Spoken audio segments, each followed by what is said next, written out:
Public affairs programming on Look TV is underwritten by the generous support of Pinnell's Restaurant, classic Italian American food since 1922, and Stored Tech, technology solutions for computers, networks, and phone. Stored Tech, your technology, our passion. 1922, Babe Ruth debuts with the Yankees. WGY signs on air. Exterminator wins the Saratoga Cup, and Pinnell's Restaurant opens its doors for the very first time. For 5 generations, Pinnell's has been preparing delicious Italian food, served in a comfortable, home-like setting where everyone is welcome. 90 years of authentic Italian recipes, 90 years of the freshest ingredients, and 90 years of the finest classic Italian dishes, all made daily by hand. Pinnell's Italian Restaurant, a Saratoga dining tradition since 1922. Most cybersecurity firms deal only with prevention, the systems that block hackers and viruses.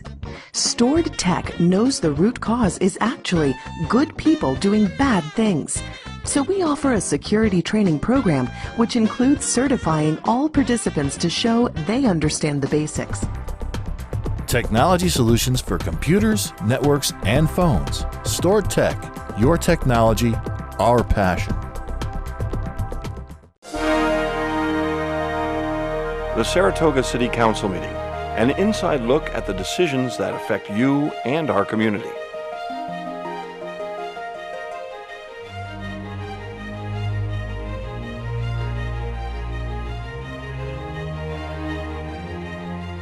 Good evening. Welcome to City Council meeting Tuesday, January 19th at 7 p.m. Tonight, we do not have any public hearings, so we will go right to roll call, please. Commissioner Frank? Present. Commissioner Madigan? Present. Commissioner Scirocco? Here. Commissioner Dalton? Present. Mayor Kelly? Here. And we don't have the supervisors yet, correct? That is correct. Okay. Thank you. Please rise for the Pledge of Allegiance. I pledge allegiance to the flag of the United States of America and to the republic for which it stands, one nation, under God, indivisible, with liberty and justice for all.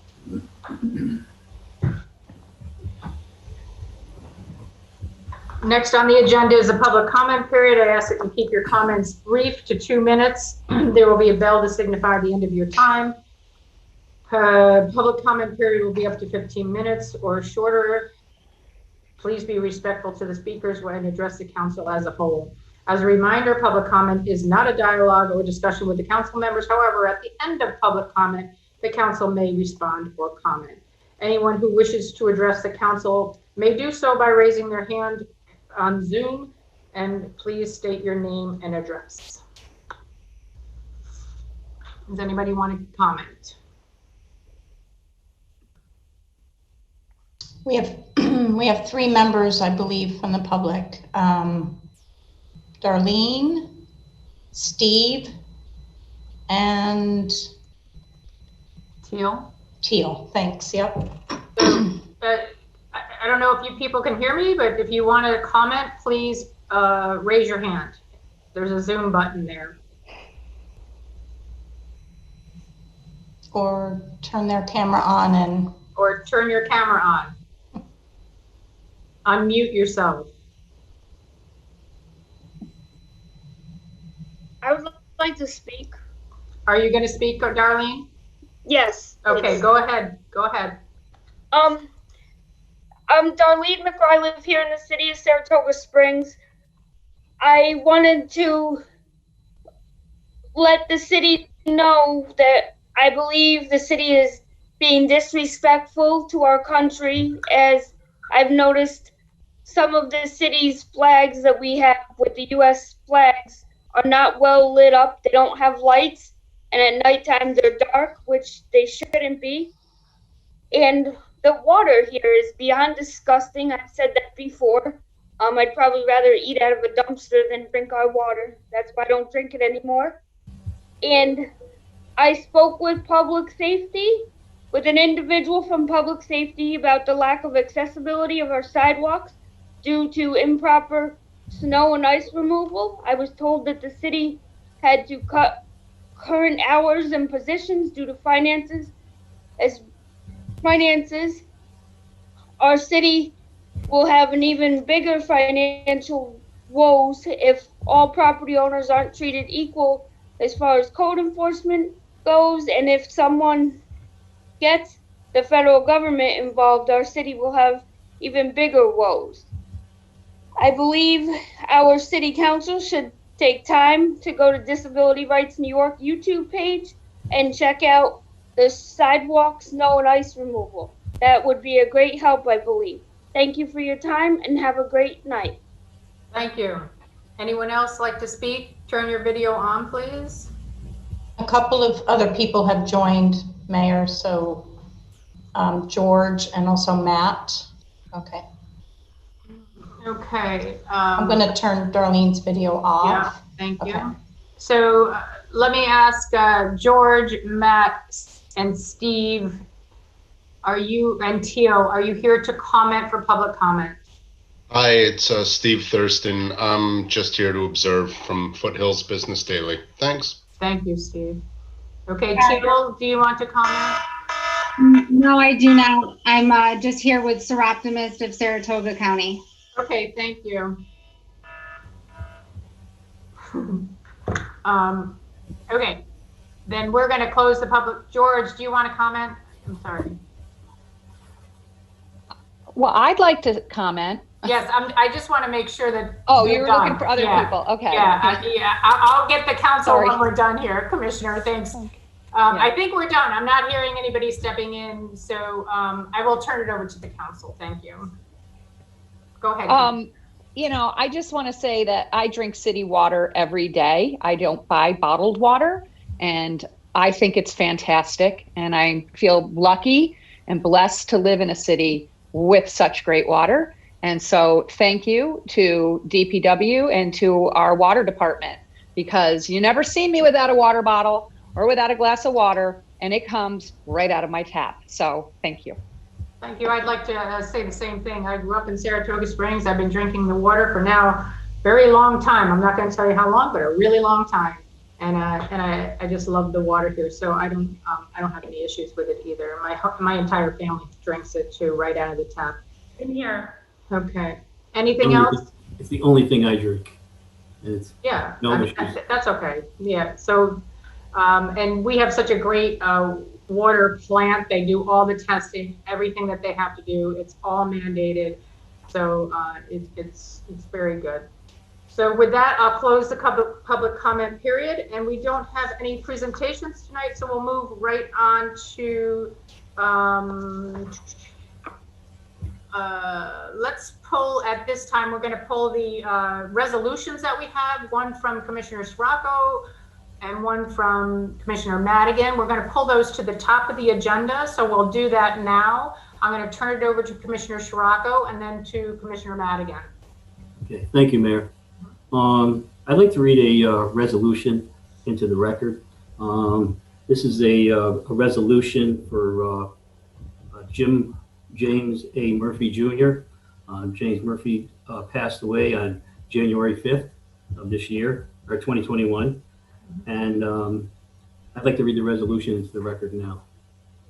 This is the resolution of the city, Saratoga Springs, in memoriam, James A. Murphy Jr., 1937 to 2021. Whereas James A. Murphy Jr., attorney, philanthropist, and former mayor of Saratoga Springs, died on January 5th, 2021. And whereas Mayor Murphy served from 1966 through 1969, and the time he began serving, he was 28 years old, the youngest mayor ever elected in New York at the time. His years in office were a transitional period for our city when our standing as a vacation venue and the centerpiece of thoroughbred racing faced an uncertain future. He stood proudly among the many Saratogans who worked tirelessly to preserve our place as one of the greatest destinations in the world. And whereas his work included his family scholarship fund that provides assistance to Williams College students, his service to Saratoga County YMCA, his support of a great number of local, charitable, and benevolent organizations. Now, therefore, be it resolved that the City Council hereby honors the memory and service of James A. Murphy Jr. and extends sympathy to his family. and again, read into the minutes at the regular meeting of the City Council on January 19, 2021. And I'd like to extend my deepest sympathies to the family, as I know, I knew, the former mayor, and also Jim Murphy and the family. It's not an easy thing to lose a loved one. It's something that I think, I lost both my parents, and you get a lot of memories, and hopefully they have a lot of memories. So again, my deepest sympathies to the family. Right, and I'd like to reiterate that too. My sympathies go out to the family, and I think we all on this call know the family. So please know that you're in our thoughts and in our prayers, and hopefully, you take away a lot of nice memories. I had no idea he was so young, and yes, my sympathies are with when he was elected mayor. I know. And that's pretty amazing. And yes, my sympathies are absolutely with the family. Great. Okay, so we'll move right on to Commissioner Madigan. You can go right into your resolution. Thank you, Mayor. So this is in memoriam Matthew W. McCabe, 1958 to 2021. Whereas Matthew W. McCabe, musician, entrepreneur, and former Saratoga Springs Commissioner of Finance, died in Saratoga Springs on January 12, 2021. And whereas Commissioner McCabe served on the City Council from 2004 through 2007, he took the unconventional step of running and serving as an independent, one of only a few council members to ever do so. From the beginning of his service, he showed his exceptional skill as a listener and was frequently instrumental in finding common ground in council discussions. He improved the transparency of the budget process and other procedures and policies in the finance department and developed the position of director of finance. And whereas his enthusiasm for our city was contagious, he was a skilled and popular musician who owned and operated his guitar and music business for more than 25 years. And he was unsurpassed in his support of local small businesses. Today, there are many Saratogians who benefited greatly from his generosity, his experience, and his advice. And whereas on February 20th at Cafe Lena, his life and work will be the subject of a virtual presentation and celebration. Information about this event may be found at cafelena.org. Now, therefore, be it resolved that the City Council hereby honors the memory and the service of Commissioner Matthew W. McCabe and extends sympathy to his family. And be it further resolved that this council hereby declares February 20th, 2021 as Matt McCabe Day. Thank you, Council, for allowing me this time to present this. And with that, I just have a short personal story. I also believe that Matt McCabe was a Plattsburgh alum. There are many of us in the city of Saratoga Springs, including myself. But my last story, and it's a very recent story, I don't want to get too caught up. My husband dropped off a guitar there about a year ago. And since then, we had our home phone number disconnected. And he was just having the guitar restrung. And Matt had been calling and calling and calling. And in early December, my son Conan walked into the store and he goes, "Madigan, hey, you've had your guitar here for over a year." And we couldn't find the guitar. We looked for the guitar. We thought somebody lost the guitar. And so, that's my last story with Matt. It was only $10 to have that guitar restrung, and I'll probably cherish it forever. So thank you. And I don't know if anybody has any other words. Sure. Commissioner Saratoga? Matt was a great guy. I parked my vehicle in the back there behind City Hall. His door is right there, right off of the parking lot in the back. And there's been a lot of days where, he'd be outside and we would just chat about different things. We chat about politics, and we chat about music, we chat about, a bunch of things. And that was always pretty astute when it came to the politics in the city. He cared about the city. He cared so much about the city, and mostly he cared about his family. And I think, my understanding is he didn't run again because he cared more about his family. And I guess it was taking time away from his family, the politics, although his heart was always in the political venue of the city, and he always cared about it. Like you said, he was Commissioner Madigan. He was involved in businesses in the city. I mean, the guy was all over the place. And I can't tell you how well liked he was. I mean, I don't think anybody had a bad word to say about that. I mean, I only knew him through, like I said, through the political scene, and then of course, after he opened up the music store, I was in there a few times, and bought some strings, and mostly for for the conversation, mostly for that, and and I guess I just have a lot of memories of him, talking with him, and sharing those thoughts. So again, my sympathies go out to to his family, and again, it's something I was just shocked when I heard it. Thank you, Commissioner. Commissioner Frank, you want to chime in? Yeah, I was, my first 2 years were Matt's last 2 years in office.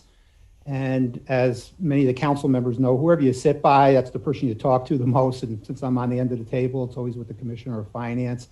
And Matt was always very level and easygoing. In politics, everybody goes after everybody. I never heard him say a negative thing about any politician ever. He was always just such a great guy. And to Commissioner Scirocco's point, back in 2005, Matt had the most votes in that election, and he was outspent like 5-1. And so in 2007, he was a shoo-in to win again as Commissioner of Finance. And I spoke with him the night before the endorsements, and he was like, "John, I'm just going to give you a heads up. I'm not going to run." It's his 3 children. My daughter was in school with Charlie. So they were 8, 9, 10, 11, 12 years old in that range, his 3 sons. And he said, as much as, and he loved politics, as all of you know, he loved politics. And he wanted to spend time in Little League and make sure his kids were on the right path. And I give him so much credit for that. And also I like to reach out to the finance department, because I know how close he was with Lynn and how close he was with Christine. And I know what he had nothing but great things always to say about them and everybody in the department, but especially those 2, because they're still there. So God bless his family. Thank you, Commissioner. It did hit the finance department very, very hard. It hit them very hard. Thank you, Commissioner. Commissioner Dalton, do you have any words that you want to say? So I actually am probably the only person in the city who did not know Matt personally. But reading about him and hearing about him, I mean, I've just seen memories shared everywhere. And the things that stand out are kind of the things that you guys touched on. He listened, he brought people together. He prioritized his family. I mean, he just sounds like everything that we hope for this country right now, really, and more. So I regret that I wasn't able to ever know him personally, but it's great hearing everyone share their stories about him tonight. Well, I personally have more music relationship than political relationship with Matt through the years.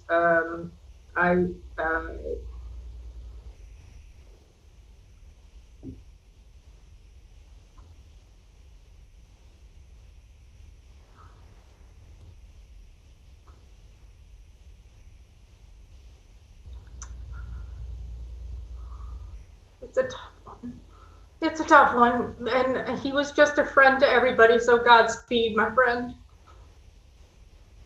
So at this time, I'd like to take a moment of silence for both James Murphy and Matt McCabe.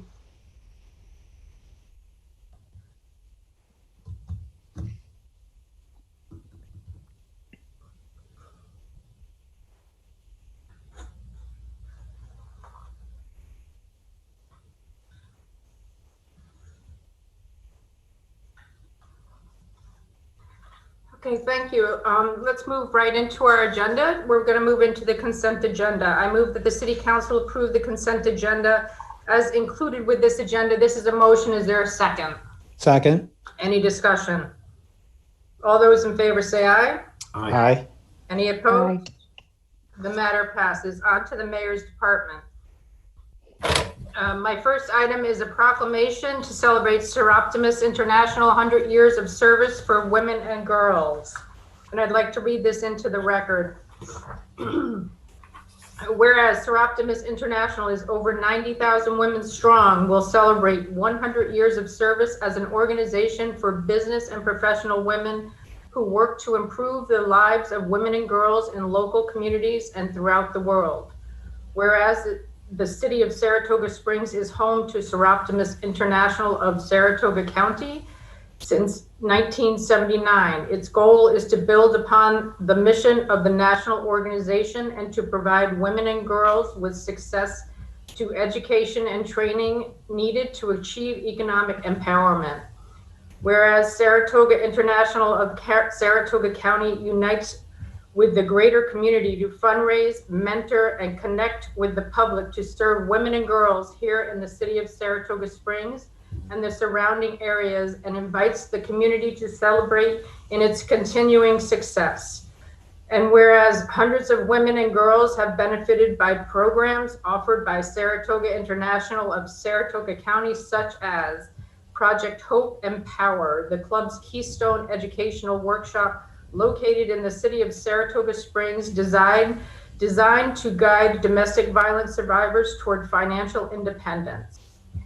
Dream It, Be It, career support for secondary schools that provide access to professional role models, career education, the resources to set and achieve goals, overcome obstacles, and move forward after setbacks or failures. Live Your Dream Award assists women with primary financial responsibility for their families in obtaining skills, training, and education, and many other opportunities for women to get to their best. Now therefore be it resolved that I, Meg Kelly, Mayor of the City of Saratoga Springs, proclaim January through October 2021 as the 10-month celebration of Seroptimus International for its 100th anniversary, and express appreciation to the Saratoga chapter for their many contributions to our community. And I invite all businesses and community members to join in the activities in commemoration with Seroptimus International of Saratoga County, and to recognize its positive impact of service to the women and girls of our community. And I would just like to say, I've been involved with Seroptimus over the years as an invited guest to go to their events, and they do wonderful work with a lot of the young women in our community, and they're very, very supportive. It's a great group of women that just give back to this community that most of us never know about, what all the great work that they do. So I'd like to congratulate them personally. My next item is an announcement, State of the City Address 12621. It's via live stream. The City Council invites the public to watch the 2021 State of the City Address on Tuesday, January 26th at 6 p.m. The Council will present the overall status of city operations and accomplishments for 2020, as well as the challenges, opportunities, goals, and objectives for the upcoming year. This will be a live stream event on the city website. My next item is an announcement, Community Development Block Grant 2021 program year. Sub-grantee application period is now open. The Community Development Department is currently accepting sub-granting applications for the 2021 CDBG program year. The 2021 entitlement grant from the U.S. Department of Housing and Urban Development is expected to be approximately $308,000. Completed applications will be due to the Office of Community Development via online submission by 4:30 p.m. Friday, March 5th, 2021. Guidance and application materials are now available on the city's website. My next announcement is UDO project update. The UDO project has continued to move through draft 2 phase. I would like to ask Vince DeLeonardis to give the council and the public another update on the project milestones and anticipated timelines. Over Thank you, Mayor. Can you all hear me all right? Yes. So the first draft of the UDO was released to the public more than a year ago on January 7th, 2020. The city's consultant, Camiros, made multiple presentations of that draft at a city council meeting and thereafter at public events held at Empire State College. Public comment for draft 1 was extended through February 21st, and on March 3rd, I provided an update to the council and the public summarizing the comments that we had received and the recommendations of staff relative to those comments. As we saw with draft 1, public participation is critical in the process of developing this ordinance. It was through public engagement and public involvement that changes to the draft were made and ultimately incorporated into draft 2. Examples of this include eliminating the proposed reductions to certain lot sizes and lot widths, eliminating cottage courts, or what were referred to as pocket neighborhoods, from the use definitions and standards, eliminating certain uses from the use schedule, such as RV parks in the RR district, modifying the height bonus opportunity, and modifying what would be allowed for a neighborhood commercial establishment. Draft 2 was released on September 15th, and Camiros again provided presentations to the public and City Council at a meeting on September 17th, and to the Planning Board in DRC at a meeting held on September 24th, and again at 3 additional public presentations which were held between September 29th and 30th. Thereafter, between October 22nd and November 18th, City staff and Camiros held 5 separate Q&A workshops at various times, both virtually and in person, in order to allow an opportunity for public participation. Staff even met with individual groups separately to answer questions and provide guidance on the draft UDO. The public comment period for draft 2 was extended through December 11th, and we have received more than 180 comments from the public. Staff is currently sorting through all of those comments, and we expect that we will be able to provide a summary of those to the City Council in the coming weeks, after which we will work with Camiros toward developing draft 3, which we anticipate will be the final draft. Draft 3 will be presented to the public, and if council deems it has merit for review, will be submitted to the Planning Board for a formal advisory opinion. So that is where we currently stand. We've been working diligently on this important project and have been making every effort to encourage and allow for public participation. I don't know if there are any questions, but I'm happy to. Vince, you just froze, so we missed that last sentence. I do have a question. Yep, go ahead. I just have found, and I know how hard everyone has worked, and I know a lot of efforts have been made to educate the public on this, but I think with the last year we've had and the amount of information the public has had to consume about the crises that we're in, I have found, like, by and large, there's a ton of people that still don't know this is going on.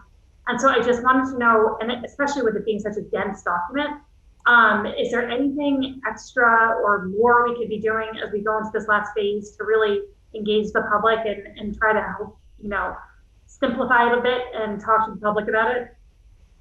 So between the presentations provided by the consultant, the availability of staff, the Q&A sessions that we've had, there has never been a request from members of the public that has been refused in order to provide further elaboration and detail. We're available.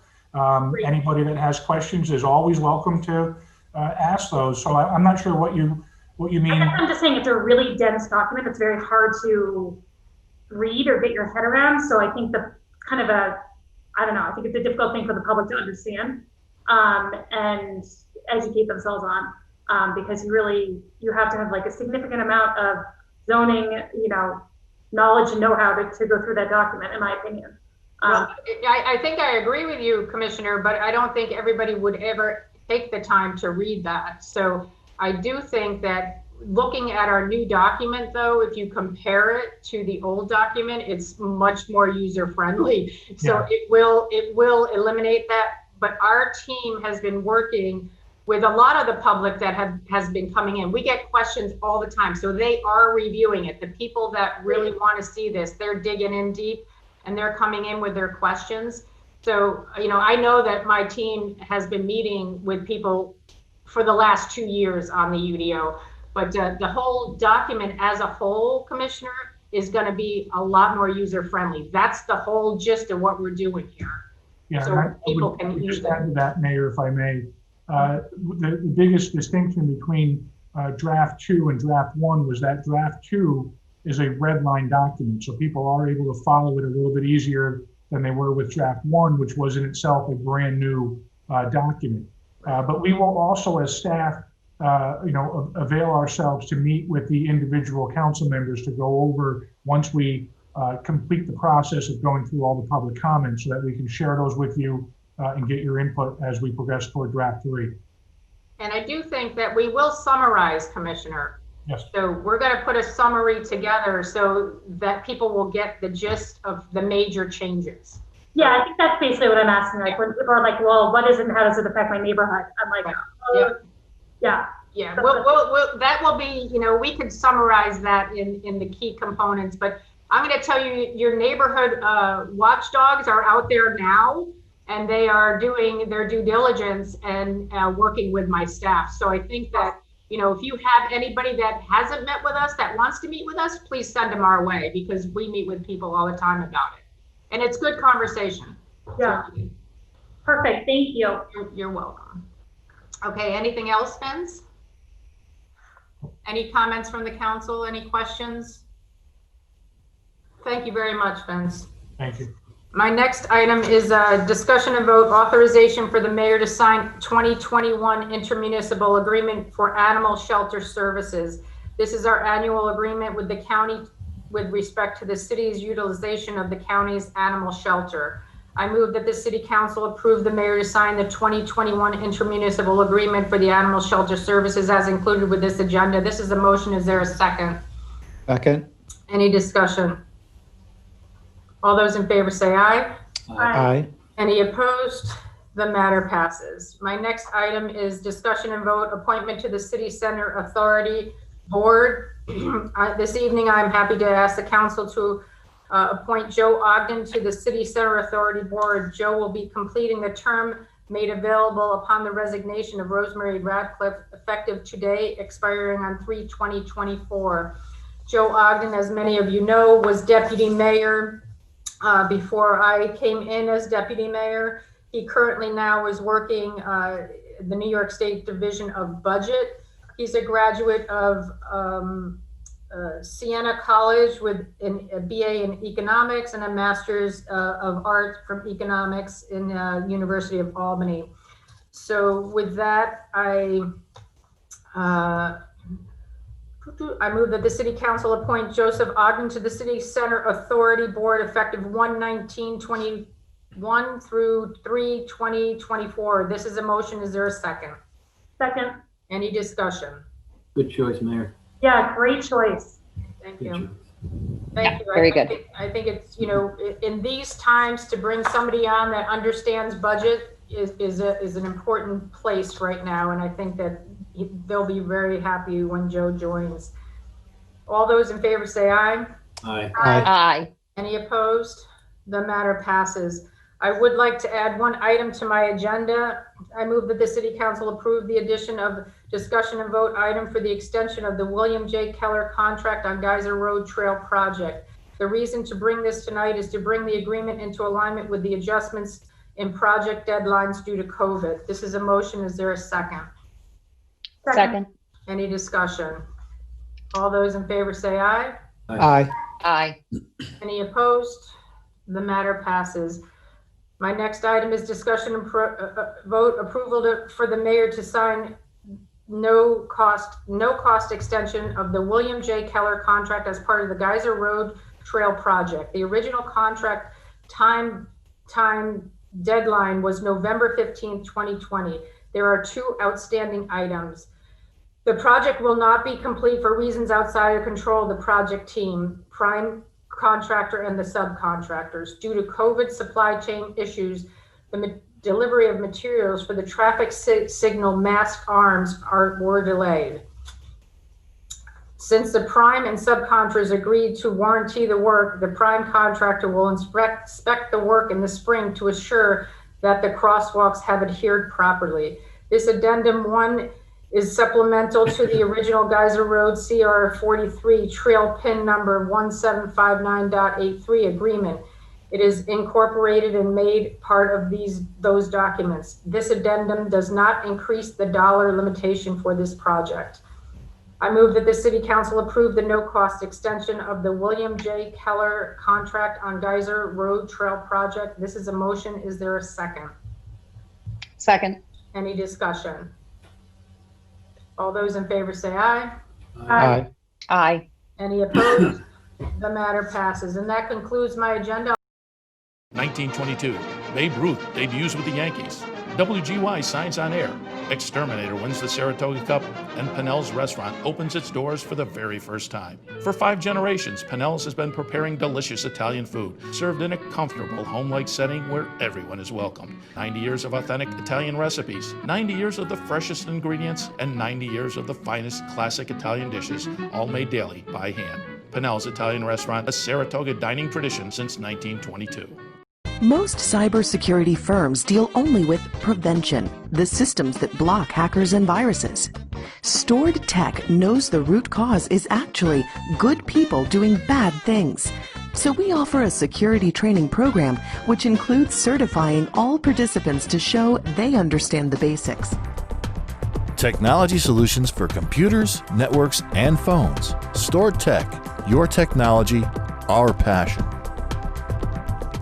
I'll turn it over to Commissioner Frank of Accounts. Thank you, Mayor. The first item is discussion and vote authorization for Mayor to sign contract with Adirondack Cabling, Inc. This is an annual licensing and maintenance agreement for the city security system. Funding is in line A305-1414-54573. Therefore, I move for the City Council to authorize the mayor to sign the contract with Adirondack Cabling, Inc. as included with this agenda, and that's a motion. Is there a second? Second. Any discussion? All those in favor say aye. Aye. Any opposed? The matter passes. Thank you, Mayor. Item number 2 is discussion and vote. City Council approval to pay invoice to J.J. Keller for online classes for OSHA and Department of Labor. This invoice for J.J. Keller is in the amount of $5,995, is for the online learning of OSHA and DOL mandated classes during the pandemic. Funding is in line A305-1414-54573.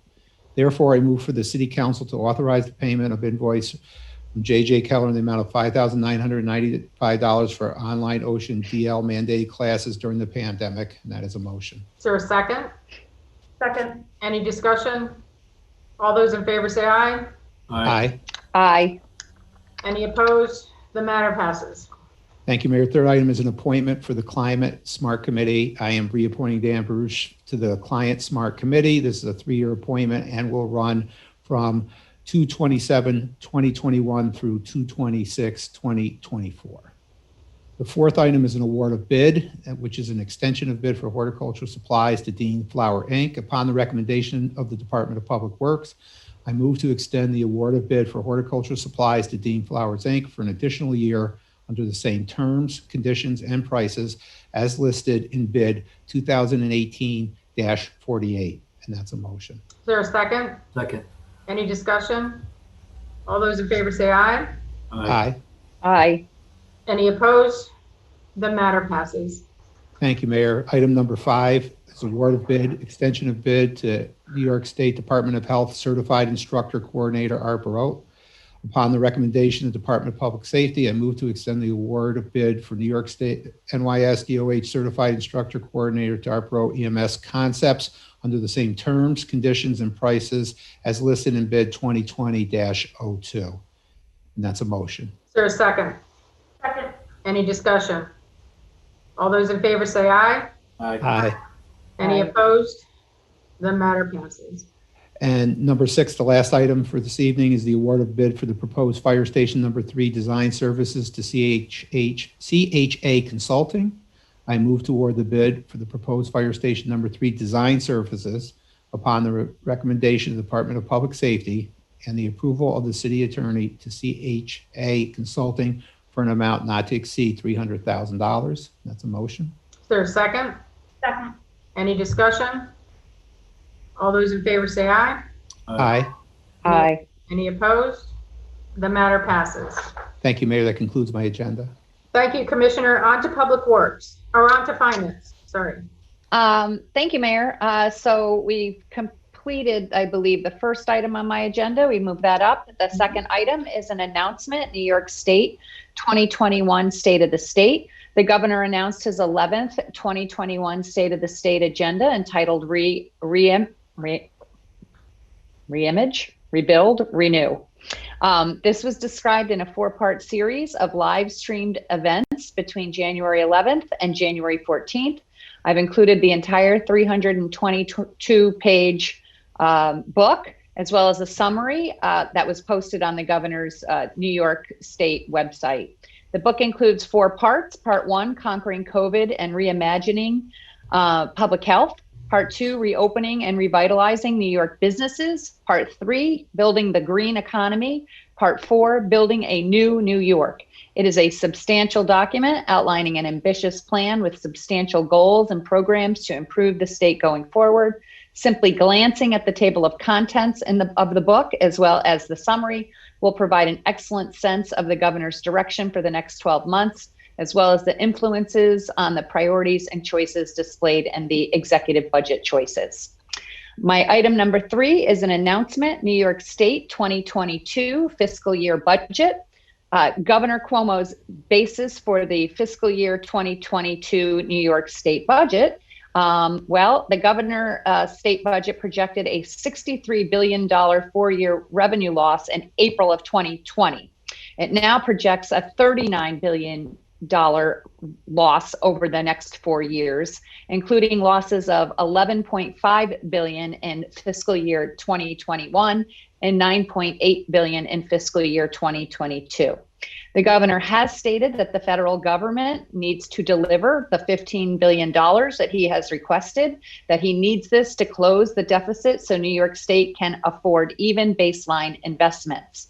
Unlike the federal government, it cannot print money and must balance its budget. Just like the city, every spending decision is zero sum. Any area where it doesn't reduce spending means deeper reductions somewhere else or somewhere down the line if money doesn't come forward.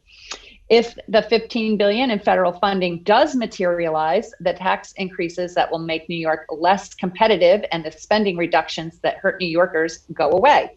If they fail to act, the state predicts that its ability to meet even the most basic funding needs will be cut for universities, affordable college, for university and affordable college programs, childcare, combating homelessness, and much more.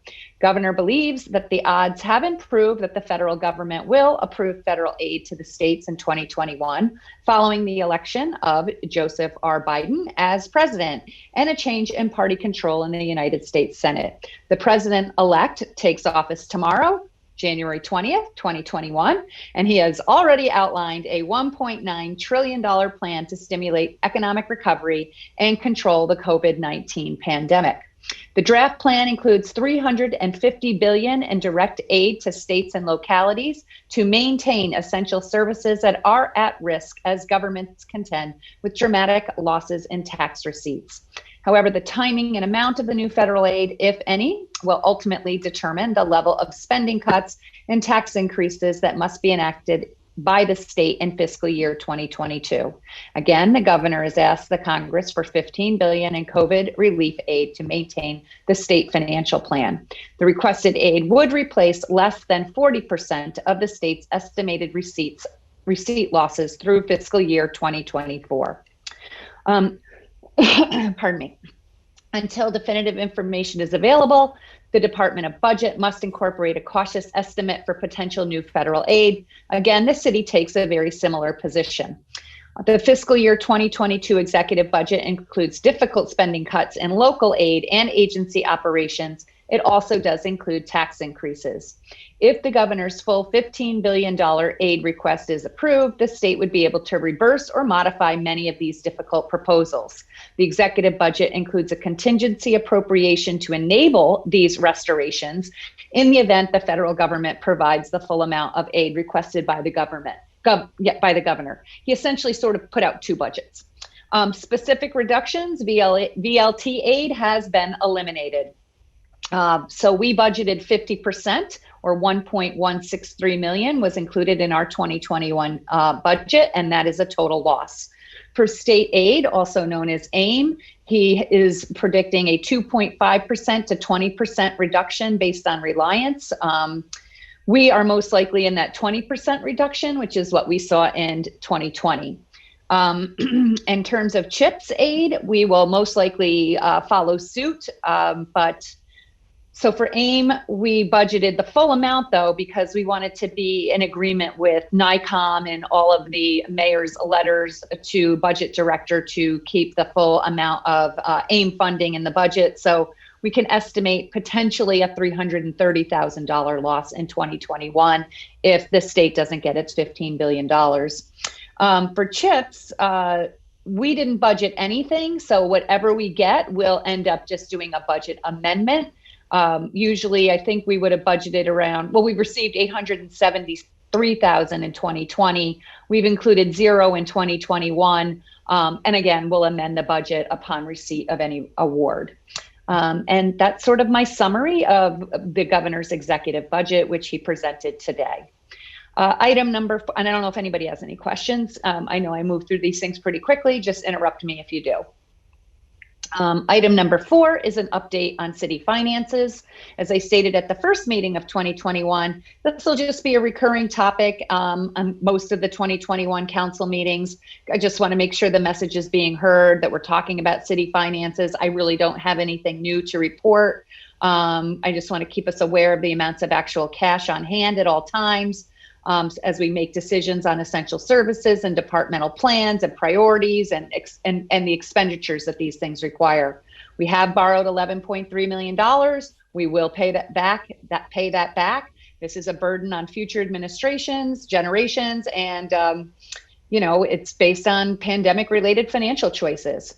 So again, the federal government has released basically a $2 trillion COVID-19 package, which does include aid to states and local government. It's not clear what those funds are going to be or how they're going to be designated or what they'll be designated toward and what the disbursement will be, but I remain hopeful that there will be something in there for the city of Saratoga Springs.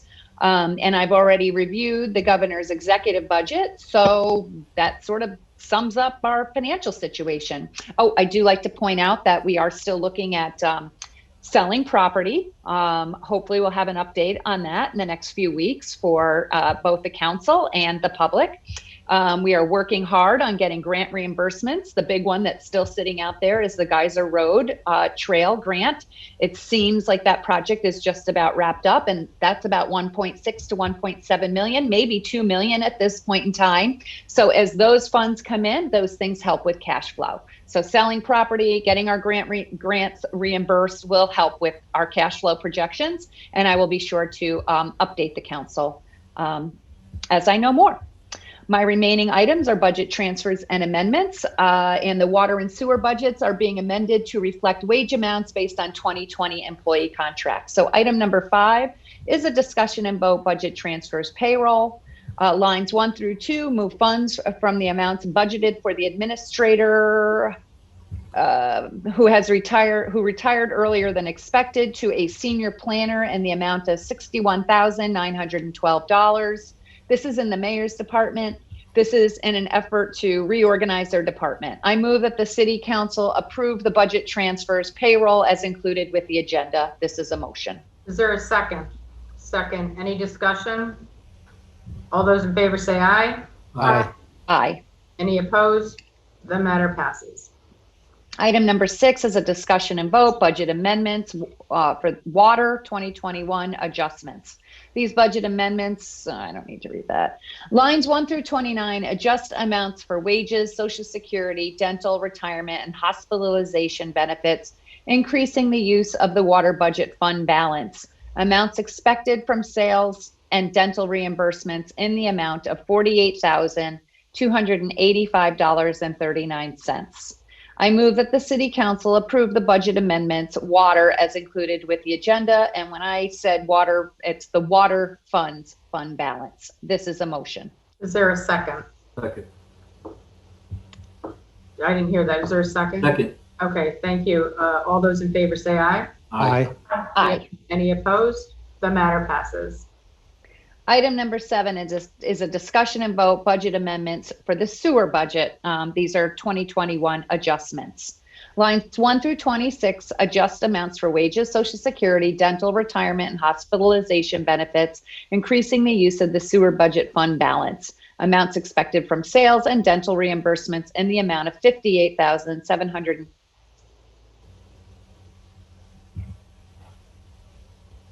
Commissioner, you froze.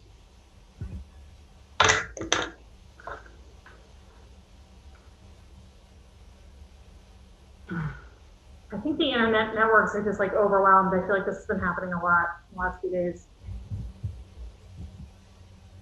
Hey, did I freeze up? Yes, Did you anybody did. hear me? Yeah, you All right, froze. so where did you, my Start right internet over on that, connection- reading that motion. You're on 700. Okay, I move that the city council approve the budget amendments sewer as included with the agenda. This is a motion. Is there a second? Second. Any discussion? All those in favor say aye. Aye. Aye. Any opposed? The matter passes. Thank you, Mayor. That completes my agenda. Thank you, Commissioner. On to Public Works. Thank you, Mayor. The first item on my agenda is discussion and vote. This is approval to reimburse employee number 358 for commercial pesticide applicator renewal / recertification in the amount of $450. This reimbursement for employee number 358 in the amount of $450 is for a 3-year renewal of their DEC pesticide applicator / technician renewal recertification. There was an inter-office processing issue and the reimbursement exceeded the 30-day submission per the purchasing policy. Therefore, I move for the approval to reimburse employee number 358 for commercial pesticide applicator renewal / recertification in the amount of $450, and I put that in form of motion. Is there a second? Second. Any discussion? All those in favor say aye. Aye. Aye. Any opposed? The matter passes. Second item on my agenda is discussion and vote. This is approval to reimburse employee number 1792 for the purchase of Caterpillar Cat Turbocharger Wastegate Actuator for the tub grinder in the amount of $34.90. Employee number 1792 purchased Wastegate Actuator for the tub grinder off eBay in the amount of $34.90. Again, there was an inter-office processing issue and a submission for the reimbursement exceeded the 30 days according to the purchasing policy. Therefore, I move for approval to reimburse employee number 1792 for the purchase of Caterpillar Cat Turbocharger Wastegate Actuator for the tub grinder in the amount of $34.90, and I put that in the form of motion. Is there a second? Second. Any discussion? All those in favor say aye. Aye. Any opposed? The matter passes. Third item on my agenda is discussion and vote. This is approval to pay a December 2020 monthly invoice in the amount of $3,963 to CNI Environmental LLC for the water treatment plant. In August of 2020, the governor adopted new standards and monitoring requirements for PFOA, PFOS, and 1 and 4 dioxane monitoring. The new standard required us to start testing for these contaminants by October 24th, 2020. Therefore, these new testing requirements that were put in place in the last quarter of 2020 were not budgeted. Therefore, I move for approval to pay December 2020 monthly invoice in the amount of $3,963 to CNA Environmental LLC for the water treatment plant, and I put that in form of motion. Is there a second? Second. Any discussion?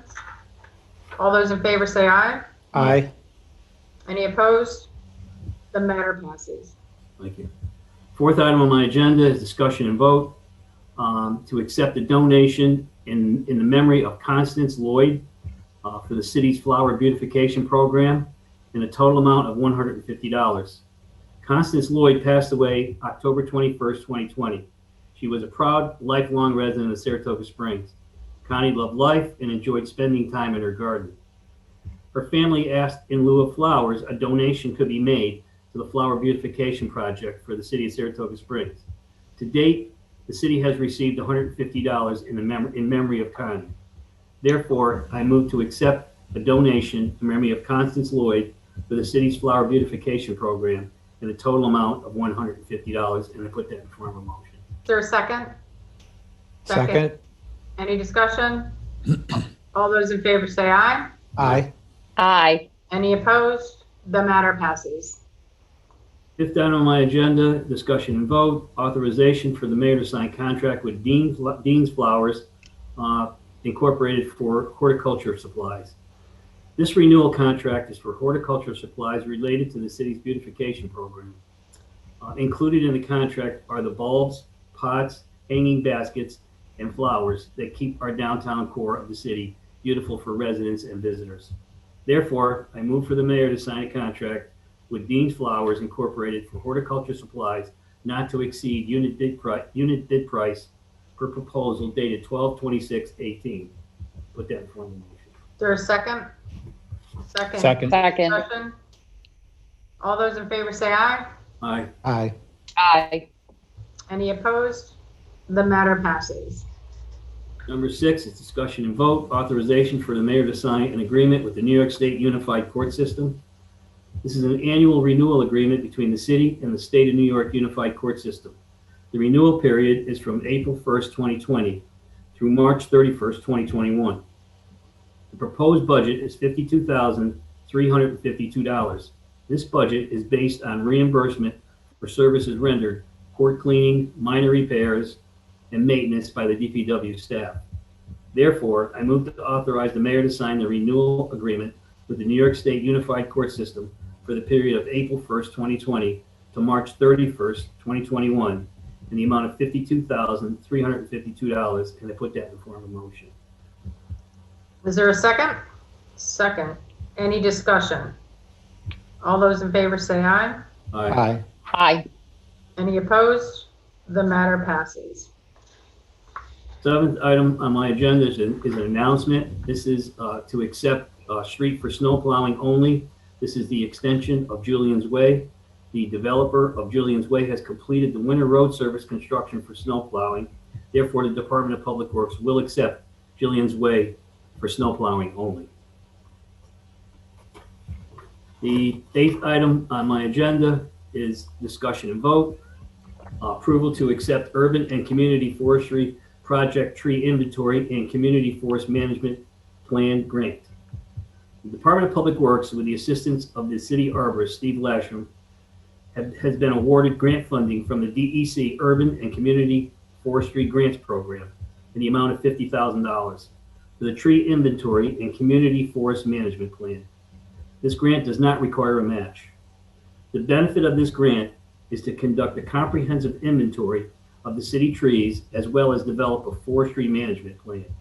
This will also allow the city arborist to apply for future grant funding, which could be tree planting and tree maintenance. I'd like to thank Sustainable Saratoga for their assistance and continued support. Therefore, I move to accept the Urban Community Forestry Project tree inventory and community forest management plan grant in the amount of $50,000, and I put that in form of motion. Is there a second? Second. Any discussion? All those in favor say aye. Aye. Aye. Any opposed? The matter passes. 9th item on my agenda is discussion and vote, authorization for the mayor to sign a contract with Morton Salt Incorporated for rock salt. This contract with Morton Salt is a piggyback off Saratoga County's contract for rock salt. Therefore, I move for the mayor to sign a contract with Morton Salt Incorporated for rock salt in the amount not to exceed unit bid price per proposal, and I put that in form of motion. Is there a second? Second. Any Second. discussion? All those in favor say aye. Aye. Aye. Any opposed? The matter passes. 10th item on my agenda is discussion and vote. This is approval to pay invoices, number 540-2221-752, number 540-222-3642, number 540-222-5536, number 540-222-6556, and number 540-222-7864, in the total amount of $24,004.22 to Morton Salt Incorporated for rock salt. These 5 invoices are the result of rock salt being purchased prior to a contract being in place with Morton Salt. Therefore, I move for approval to pay Morton Salt Incorporated invoices in the amount of $24,004.22, and I put that in form of motion. Is there a second? Second. Any discussion? All those in favor say aye. Aye. Aye. Any opposed? The matter passes. The 11th item on my agenda is a discussion and vote. This is approval to pay invoices number 564345, number 564732, number 564735, and number 564737 in the total amount of $260 to Absolute Pest Control for integrated pest management services. These 4 invoices with Absolute Pest Control exceeded the August to December 2020 PO in the amount of $260. Therefore, I move for approval to pay invoices number 564345, number 564732, number 564735, and number 564737 in the total amount of $260 to Absolute Pest Control for integrated pest management services, and I put that in form of a motion. For a second? Second. Any discussion? All those in favor say aye. Aye. Aye. Aye. Any opposed? The matter passes. Thank you. That concludes my agenda, Mayor. Thank you, Commissioner. On to public safety. Thank you, Mayor. The first item on my agenda is an announcement with COVID-19 information. Just to quickly go over the metrics of where we are right now in the county and the city. In the last 7 days, we've had 1,429 new cases. Currently in the county, we have 3,883 active cases. In the city of Saratoga Springs, we have 540 active cases. The good news is the 7-day rolling average for the positivity rates has dropped in the last 10 days from 11.3 to 8.8%, which is terrific. However, our hospitalizations have almost doubled in the last 10 days. We currently have 106 people hospitalized, as opposed to 51 10 days ago. So really just representative of the lagging nature of these metrics and when people get sick versus when they need to be hospitalized. Then also just wanted to briefly go over the situation with the vaccinations. And I know Supervisor Gaston is likely addressing this as well in her county update, but I just wanted to acknowledge that we do not have nearly enough vaccines to really be rolling out large-scale testing sites locally and get as many people vaccinated as we want to have vaccinated.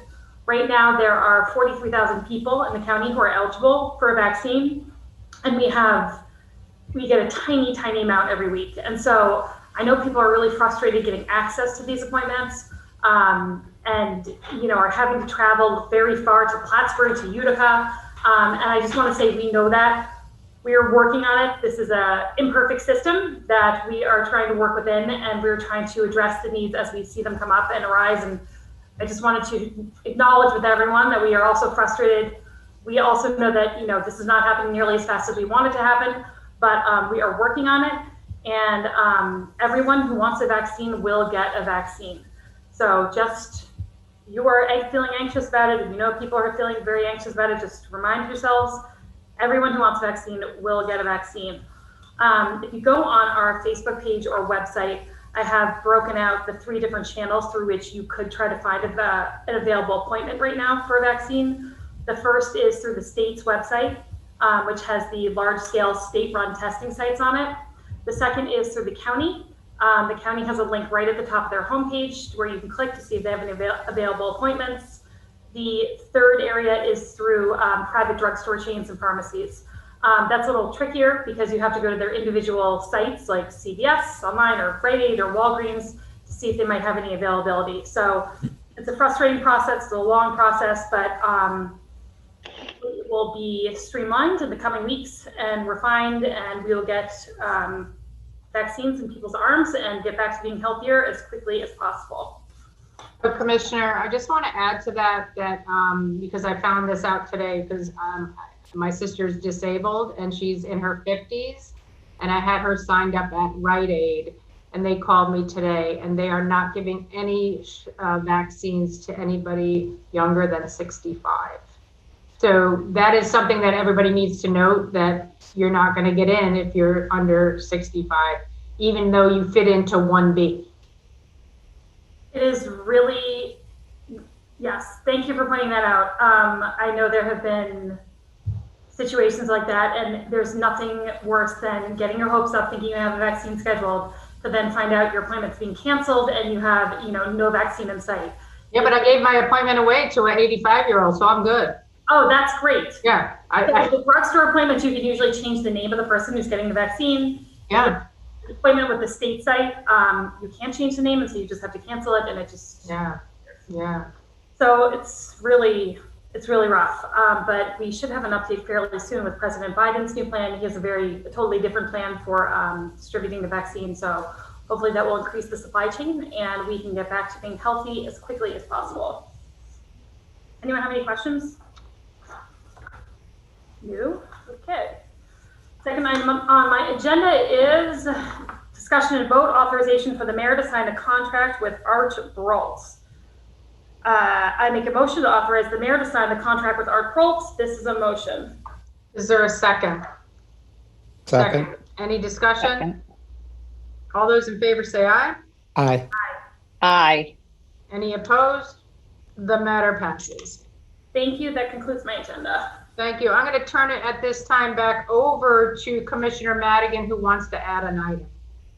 Yeah, I apologize. I'm only just becoming aware of it. So it's time sensitive due to a contract that has been approved. The item is a discussion and vote. It's a budget transfer from contingency. I move that the City Council approve the addition of an item to my agenda entitled Discussion and Vote Budget Transfers Contingency. This is a motion. Is there a second? Second. Any discussion? All those in favor say aye. Aye. Aye. Any opposed? The matter passes. Thank you. So discussion and vote, budget transfer contingency, lines 1 through 2, transfer $3,000 from contingency to finance professional services to fund a variable government services contract with Bolton St. John's. Amounts in contingency prior to this amendment are $250,000. Amounts remaining after are $247,000. I move that the City Council approve the addition of an item. I already did that. I move that we approve the transfer from contingency. This is a motion. Is there a second? Second. Any discussion? All those in favor say aye. Aye. Aye. Aye. Any opposed? The matter passes. Thank you very much. That completes my transfer and contingency. Great. Thank you. Thank you.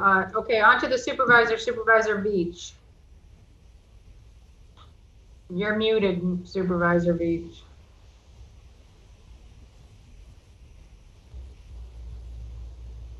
I can't hear you yet. Can't hear you yet. Can you sit where Supervisor Gaston is? Are you in the same area? Can you use her computer? You do look muted. Supervisor, you're welcome to come here and use it. We were in separate rooms to prevent feedback, so Okay, he can come in here and use it. Let him come over and just do his Absolutely. thing. Yeah. I can't hear you.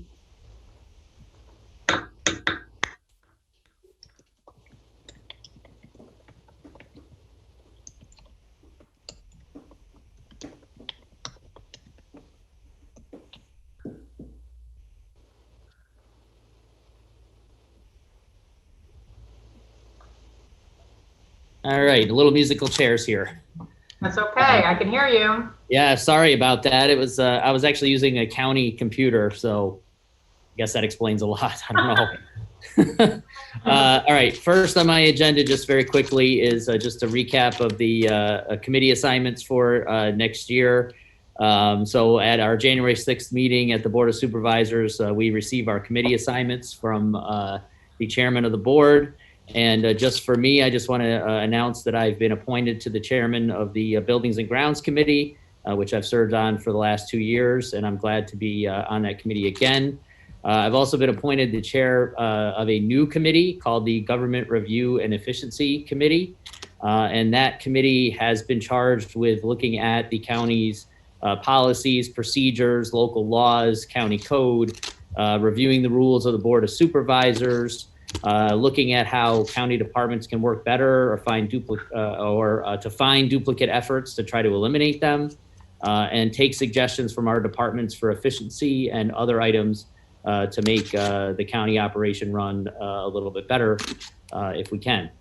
Also, I was appointed a membership to the Law and Finance Committee, the HR and Insurance Committee, and also to the Technology and Resiliency Committee.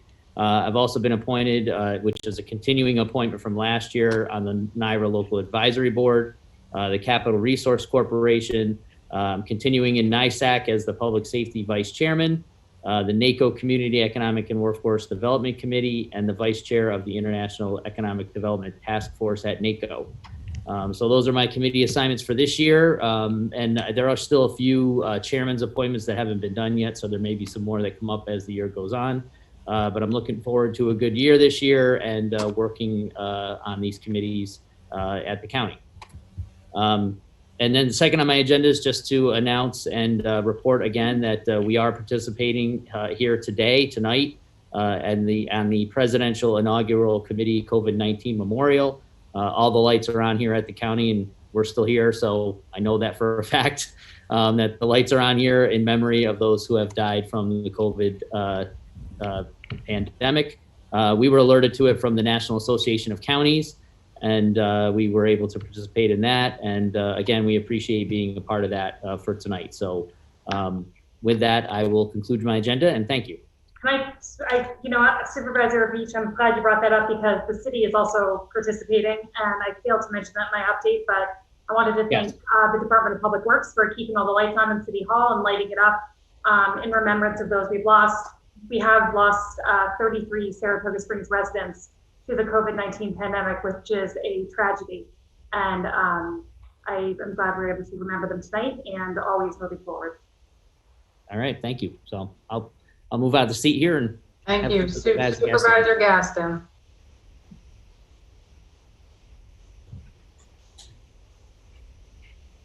Thank you. I guess one of the benefits of both being stuck here after the county meeting.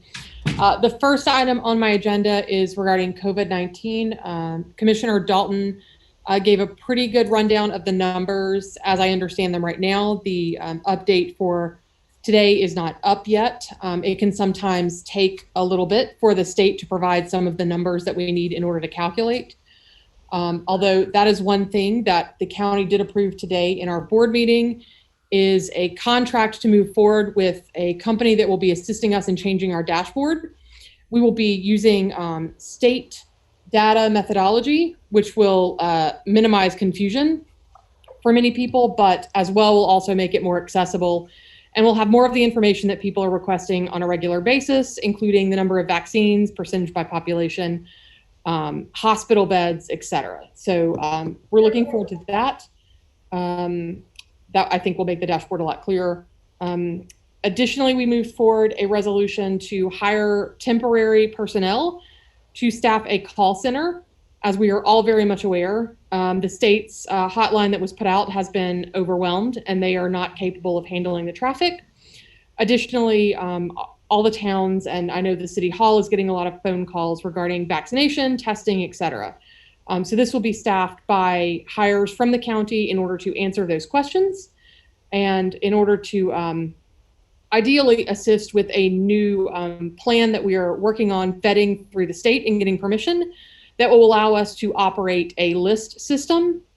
Currently, we have been directed by New York State Department of Health that we are not allowed to accept appointments outside of the system that they have put forward. Failure to follow that system and use those links can lead to the loss of medical license of our public health personnel, in addition to fines on the county and the ability to obtain any further vaccine doses. So unfortunately, it takes a bit of a process, but in working with our IT department and the Commissioner of Health, we are hopefully tomorrow solidifying a process that we can put forward that will ease that a little bit. Our call center will have access to that in order to help with people who are having problems accessing appointments online. It can be very difficult. Given the small number of doses, these appointments go very quickly. To that end, it's important to remember that we do have to follow the guidelines as put forward in New York State.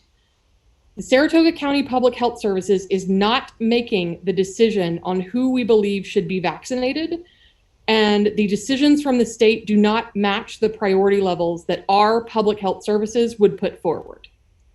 Under the directive of New York State, All hospital personnel or individuals who would otherwise be classified as phase 1A must be vaccinated at hospitals or federally qualified health centers. Local health departments cannot vaccinate them, and neither can pharmacies. Individuals who are eligible by virtue of age, so they are 65 and older and do not fit any of these other categories, must obtain a vaccination from a pharmacy. Local health departments cannot vaccinate them, and nor can hospitals and federally qualified health centers. Local health departments are limited and may only vaccinate at this time individuals who meet one of the essential worker groups, including police, fire, public transit, front-facing grocery store workers, or K through 12 and college in-person educators, as well as support personnel that work in those particular areas. We have been given the directive we are not allowed to step outside of that. On occasion, we have obtained permission if there are a couple of doses left that have to be used in an evening to provide it to other individuals who are eligible, but that is very rare indeed, and we cannot make any appointments for it. And we do have to obtain dispensation from the state in order to do that. That is not our preference, either as a board of supervisors or the preference of our public health services. We have indicated that we disagree with this and that we are seeking at least what flexibility and adjustments we can in it.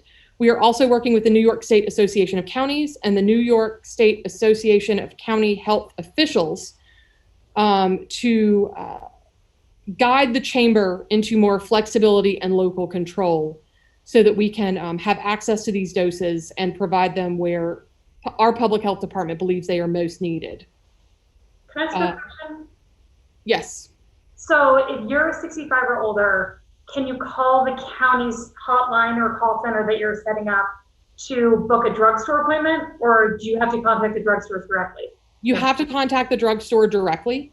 However, the part of the proposal that we're putting, or part of the plan that we're working to hopefully solidify tomorrow, will allow us to collect that information for individuals who are seeking an appointment and provide that to the pharmacy to help assist that, because we know that a lot of people are going to call us anyhow, and they may not be able to keep calling a pharmacy, or that may be an additional barrier. So we are hoping to help smooth that as much as we can. That would be great, because there are virtually no local pharmacies or drugstores doing this that I can find. I mean, most of them are in Latham or they're in Queensbury, and there's just so many older people who can't travel to that extent, and trying to get them a drugstore appointment, even if they could travel, is like virtually impossible. And so I just, there's a whole demographic of people I just don't know what to tell them in terms of what I did is I took a list of 80 plus year olds and I asked them their name and their birth date. And I sit up there like you, Commissioner Dalton, at 2 a.m. and I book appointments. Then they don't have an internet connection or even know what a computer is. So I have to print out the forms and I drive them out to their house. And then we have to get them transportation to the site. I mean, it is insane. It's insane. I mean, to think that, this is the way we're doing it, it is insane. I do not disagree with you. It is particularly frustrating. Our Office of Emergency Services, our sheriff, and our public health services had actually set up a plan to go this week with the doses that we have available to go into the homes of individuals who are on the special needs sheriff list. So they are going to be generally seniors or individuals who have medical conditions that would prohibit them from leaving. However, because of this directive, which came out after 5 p.m. on Friday, we are now no longer allowed to do that. That is not to say that that plan has been removed. One thing that's important, we did approve a contract to hold and use the Saratoga Springs City Center as a mass vaccination site in the event that sufficient doses are received to use that. That's a part of the plan to make sure that we have, honestly, as many options as possible. If the governor lands 10,000 vaccines in our seat tomorrow, they're going to go out immediately. That could be the city center. We have plans to deliver vaccines directly to homes. I am working with those plans, and also with the Office of Aging and Veteran Services to see what transportation is available, what contracts we already have, to make sure that that's not a barrier for individuals. I've also requested information.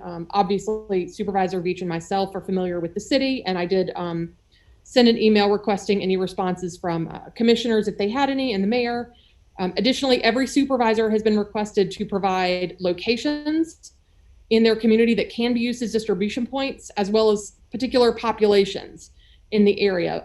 We are keeping very close track of senior living facilities, communities where maybe at higher risk, including shelters, either from the unhoused, domestic violence, rehab, other areas, so that we make sure that all of these populations are reached.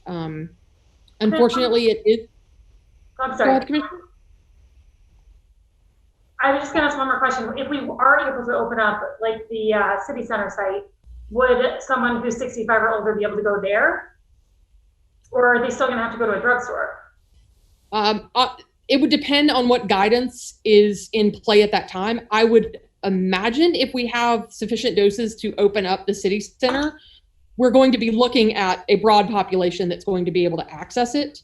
Additionally, there's also options that we could work with. If it turns out that we are not allowed to, we can bring in a pharmacy and we can ask if they can bring in their personnel and like, okay, this is the pharmacy part of the city center. This is the whatever part. Our goal is to be as flexible and creative as possible to make sure that we get people vaccinated as quickly as possible. Is there any optimism for this new administration and President Biden, his plan for speeding up the supply chain and getting us, more vaccines sooner? Any sense? I don't think it's possible to sit where we are right now and not have some optimism, because otherwise I don't know how you sit back in the seat again. Right. I will say that there are a number of concerns after Secretary Azar indicated that the supply that we believed existed of second doses is not there. I am hopeful with certain actions from the governor and that President-elect Biden have indicated that they would use outside of the norm measures such as contracting directly with manufacturers or engaging the Defense Production Act. It is still going to take some time. This is not going to get over. We're not going to be able to vaccinate everybody in the next few weeks. It's going to be a long while. And the second doses arrive, because I can't even imagine if all these first round doses are now, ineffective because the federal government didn't organize properly. So I know there's discussion about second doses and whether they will be available or not. There is data being collected right now to determine how long efficacy will be and whether we should prioritize first doses over second doses or what that is. When you obtain your first dose, you have approximately 75 to 80% immunity, at least for that month-long period until you get your second dose. The question is, how quickly does that fall, and when? Some vaccines that are looking for approval, they've had a longer window before immunity falls. So the question is it more beneficial to vaccinate first doses as many people as possible and then go back when we can, or not? That is a question far above my pay grade and education. So I leave that to public health professionals. But that is certainly a concern with, if we're not going to have these doses that we expected, how are we going to make sure? We have been told by New York State that they are tracking and they will make sure that second doses arrive on time. And currently we've been advised we don't have to count that in our allocation. So the allocation we get will just be for first doses. With these guidelines being as strict as they are, we additionally do not have any guidance from New York State on which, if any, medical conditions, which may cause complications upon contracting COVID-19 are eligible for vaccination. They are also not included in current guidance as to where they should be vaccinated. So I know that technically they are eligible under 1B. However, we do not have that guidance. We do know that our guidance is exclusive, so we are only allowed to vaccinate these populations, we can also vaccinate others as long as we prioritize these. So that's a big one. The pre-existing conditions have not been prioritized in terms of eligibility rounds. I get that question a lot. Right. There has not been guidance from New York State on which medical conditions would be qualified under that. We expect it will likely be things like heart disease, diabetes, any lung ailment, but that's unclear at this time. And hopefully that will be obtained soon. Part of the problem is eligibility is so broad right now that and the supply is so limited. It leads to major issues. We are hoping to solve some of that with the call center that will allow us to reach out to people when vaccines are available as well. And it will also allow us to sort by eligibility so that as things change, we can assist people in getting information to them. So hopefully in the next day or two, we will be able to put information out about that. Obviously, once that is available, that will be on the front page of our county website. Links to all vaccination sites, much as you mentioned, are also on that site. On the front page of the county website, you don't have to go to public health part of it anymore.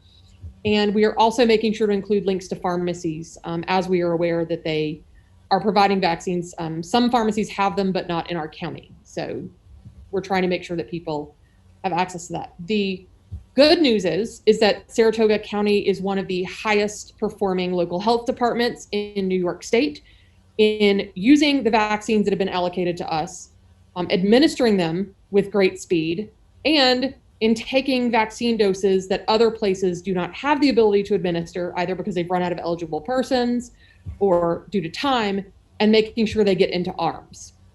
I know the governor recognized us yesterday. No, Supervisor, I'm gonna just ask you to wrap it up because all that information, we don't have vaccines. So can we just move along? Because I'm getting more confused the more you talk.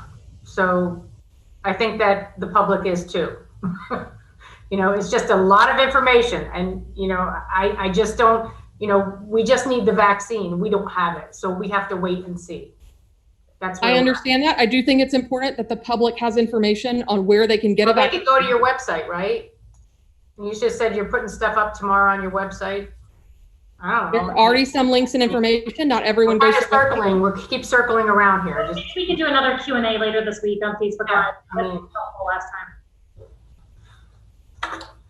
My directive under the city charter is to provide the information I think is necessary from the county. I'm only providing that information that has been directed from the Commissioner of Health that is important for individuals in our community to receive. If you wish for me to not provide that information. It's received. I'm just saying, we're 20 minutes into this. It's 20 minutes of, I think it's just getting overdone. That's all I'm saying. I'd ask you to wrap it up.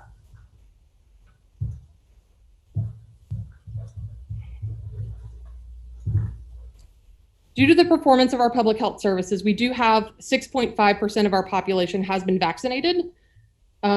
Combined with those who have recovered, we have approximately 10% of the county population that has some level of immunity, which is good. And we are on the top end of that. So I look forward to continuing to support that work.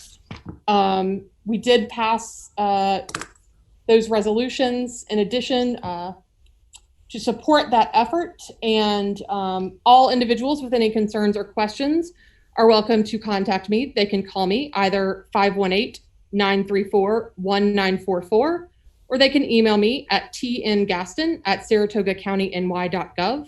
I'm happy to assist any individual with providing them information.